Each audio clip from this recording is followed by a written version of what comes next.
Hello everyone, welcome back with me again in the channel. On today's tutorial, I'm going to show you how you can instantly reduce the image noise on your videos using CapCut Mobile. So if you have a video with lots of noise, for example, a poor quality image, for example, here I have this video that I want to improve its quality by reducing the noise. So you want to do the same, just follow this step. So click on the video on the timeline and just swipe through the toolbar or menu at CapCut until you find the video quality, this one.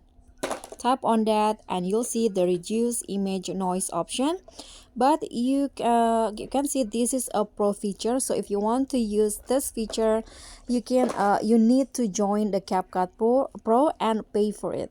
So I'm going to just click on the reduce image noise and adjust the intensity to strong. Now click on the check icon and here you can see now it's applying the image noise. You can just wait until this process is done, and you can see after that your video's quality will be improved.